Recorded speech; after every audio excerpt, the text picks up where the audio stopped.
Universities are obsessed, they say, with stamping out harassment. They've got whole programs dedicated to that. But not all harassment. Some is fine, it turns out. Ryan Wolf is a student at Wake Forest University in North Carolina. He says he's faced repeated harassment, verbal and racial harassment, for his views. School officials, though, say they're not going to do anything about it, probably because they don't like his views. Ryan Wolf joins us tonight. Ryan, what happened? Thanks for having me on, Tucker. Thanks. So back before the 2016 election, we had a panel talk that was hosted by the College Republicans, Wake the Vote, and the Wake Forest Review, which is the conservative publication on our campus. And kind of before, during, and after this event, there were messages about me on social media and in group chats, and that were kind of trying to intimidate me. And then after the event, I was handed a box of saltine crackers, and in a group chat during the event, a student photoshopped my face onto a cracker. And so our school has fairly strict verbal abuse, harassment. And by the way, just to pause, I assume rules. that's a slur against your ethnicity, correct? Yes, that's how it was intended, absolutely. And so we have pretty strict rules about harassment at our school, which, you know, clearly don't abide by the First Amendment. But we were trying to hold all students to the same standard, so I reported the conduct actually at the behest of one of my professors who used to be an MSNBC host, Melissa Harris Perry. And so I sent in these reports, and the university basically, after several weeks, gave me these options, and I asked to press charges, kind of open a school judicial case against the students who handed me the box of crackers and photoshopped my face onto a cracker. Then after several weeks, I was told, in many words, because our dean of students, Adam Goldstein, really isn't a frank person, that President Trump's election somehow justified their behavior, even though the incident happened before Election Day, and that if I brought a judicial case, it would make things worse for me. We were heading into finals week at the end of the semester. I just wanted this to be over. Wait, so Adam Goldstein, who's the dean, Dean Goldstein said, I just want to make sure I'm not mischaracterizing this, said that the president's election somehow justified this attack on you? Yeah, he doesn't say things in short sentences like that, but what I took away from that part of the conversation was that he was trying to justify their behavior because it was a response to the election of President Trump. How did, I mean, that's it, I don't even know what to say. What was it doesn't your make response any to that? sense. No, it doesn't. And I assume that they would never put up with this. If you'd been a different kind of person, this would have been swiftly punished, I assume, right? Right, exactly. We had a racial slur incident just a few weeks ago, and let me be clear, I'm not equating what was said by this girl to what was said about me, but that student was asked to leave our school about 2 days later. This took several weeks, and they wouldn't even open a judicial case about harassment, even just kind of leaving the race part out. So Dean Goldstein didn't say in that case, well, Barack Obama was elected president, you know, 9 years ago. So it's sort of understandable that people might do that. That wasn't the excuse he gave in that case, I assume, right? Oh, no, yeah. Well, this incident just happened a few weeks ago here. But, yeah, no, it makes no sense. I told him in that meeting that, you know, individuals have to be held accountable for their individual actions under the rules we have at the school. And, you know, if I had it my way, we would just abide by the First Amendment and we wouldn't have all these rules. But right, if no, we're going to have these strict, if we're going to have these strict rules in this bias reporting system, then everyone needs to be held accountable the exact same way. Ryan, I really appreciate how brave you are to come on and how clearly you express that. And in a way, you're a credit to Wake Forest because you're impressive, but the school is obviously not living up to its own standards. So thanks for telling us about it. I appreciate it. Yeah, thanks for having me on. Well, today the biggest threat to your freedom of expression is not the federal government. It is powerful corporations, particularly tech corporations. They can fire you for speaking their mind. They do that. They can censor you online without you even knowing it. Dennis Prager is a radio show host. He knows a lot about this. He founded PragerU. Last fall, he sued Google, saying that YouTube is restricting his videos for being conservative. But, of course, you're not giving liberal videos the same treatment. That lawsuit is ongoing. Dennis Prager joins us tonight. Dennis, thanks for coming on.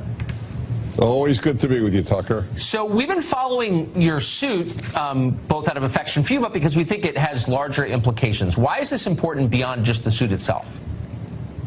Well, it's important The internet is largely controlled in terms of information by Google, which also uses and runs YouTube. Yes. So if they don't allow a free flow of information, it would be as if, I don't know, to make an odd analogy, your airport said only people on the left can fly airplanes, can be passengers on airplanes. That would be an equivalent. That is what is now happening. Our lawsuit is so much bigger than us. It's big in and of itself. We had 600 million views last year, and that's probably why YouTube is not a big fan of ours, because we really are effective. We have 4 Pulitzer Prize winners, and we have professors from Stanford, Harvard, Yale, giving courses, these 5-minute courses. They're very effective. They present a side of life that is never heard or almost never heard on our campuses. So they have decided that they will put, in this case, 40 of our 300 videos on the restricted list, meaning it joins pornography and violence being restricted. So, for example, we had a video by Victor Davis Hanson, who, if you know, is the opposite of a flamethrower. Yes. He is about as even-tempered a professor as exists in the world. And he gave a thought, why did we fight in Korea? That was on the restricted list. After a big battle, it's back on. Here, Alan Dershowitz is a liberal. He gave a course titled "The Legal Founding of Israel." That's on the restricted list. So, are you convinced, after going through this long process and digging into the suit, that Google's motives are ideological? There is no other possibility. We have videos on the exact same subjects as liberal and left-wing videos. They're never censored, and ours is. But here, by the way, is an amazing proof that is very recent and not something I could have told you the last time I was on your show. I debated a man from the left at a synagogue in San Francisco a couple of months ago, and that was put on the internet. They have put that on a restricted list. A debate in a synagogue known for pornography and violence. Needless to say, apparently they feel that I did better than the man on the left, and so they have put that on the restricted list. It's transparently ideological. And are you convinced, and I'm sure you've gathered data on this, that they're doing this to a greater extent to sites on the right than they are to sites on the left? Yeah, there's no question about it, and our lawsuit provides a chapter and verse on precisely that. There's no question about that. Well, this is frightening then. I mean, this is the portal through which our information comes. Yeah. I'm sorry, say it again? Well, I was just saying, well, this is, I mean, Google, YouTube, I mean, these are the ways that people understand reality. And so if someone's got his thumb on the scale, then you're not getting all the information you need to make up your own mind. Right. That's why this lawsuit is important in and of itself, and it is important for another equally important reason, the court of public opinion. We need to say, or Google needs to say, to be more precisely, Google needs to say, the truth is, we are not a conduit for free expression. We are here to, in fact, promote our views that are on the left. Yes. So either we'll get a win or we'll get honesty, and either way, it's a win. It is a win, and of course, we're hoping for your victory. Dennis Prager, thanks a lot for explaining that to us, and I appreciate it. Thanks, Tucker.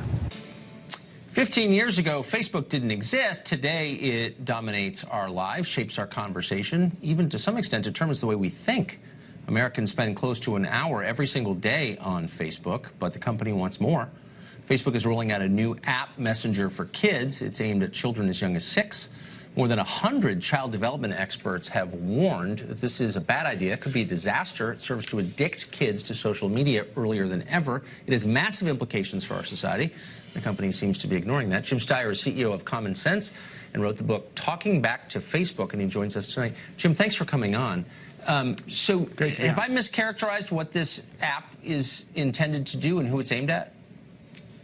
Nope. I think you nailed it, Tucker. I mean, really, this is about social media for the kindergarten set. It's basically getting hooked kids, you know, at younger and younger ages, 6, 7, 8, on social media platforms like Facebook. And it's crazy. We don't need it. And that's why all the experts came out and suggested that. But we know that heavy social media use among young people leads to social maladjustment, depression, maybe even more grave things. I mean, the implication is certainly that it can really hurt people, gravely hurt them. That's right. So why would Facebook want to do this? Because it's in their own economic best interest. I mean, truthfully, you're trying to hook people at younger and younger ages to the brand and to the concept. And so it's an economic incentive, but obviously it's missing out on all the negative unintended consequences that you just referred to. I mean, this is just a no-brainer for a parent. Why would you want your 6-year-old using Facebook or Instagram? So this is just should be a non-starter for parents, I think. I mean, I'm sure R.J. Reynolds would like to come out with a new cigarette that's kindergarten-friendly, but we say, no, you can't. I mean, adults can decide to do that if they want, but our society does not allow That's right. cigarette makers to sell to children. Why are we allowing Facebook to do this when we know it harms them?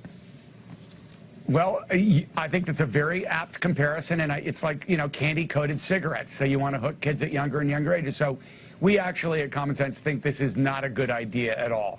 And, you know, it also brings up the broader issue of how do you get your kids, you're a parent too, Tucker, you know, how do you get your kids away from the screen, enjoying the incredible outdoors and world around them? You just don't want them sitting on social media platforms in kindergarten or actually at any age. Yeah, I mean, we know that it affects kids' ability to read and retain information and to think clearly. So is there any legislative effort to pull back? Or are we just passive in the face of a threat to our children? No, actually, you know, Tucker, there's a lot of good stuff coming on this kinds of issue. There's stuff here on the West Coast in terms of looking at the addiction research that needs to be done around social media platforms. You're seeing much greater privacy concern now. You're seeing a number of different legislative efforts to try to either encourage or require companies to respect the young kids in their audience, and that's going to grow. We passed a bill called the eraser button here in California a couple of years ago so that kids who made dumb decisions could erase them. So I think you're going to see a growing public outcry, and I think why you're covering it helps in that as well.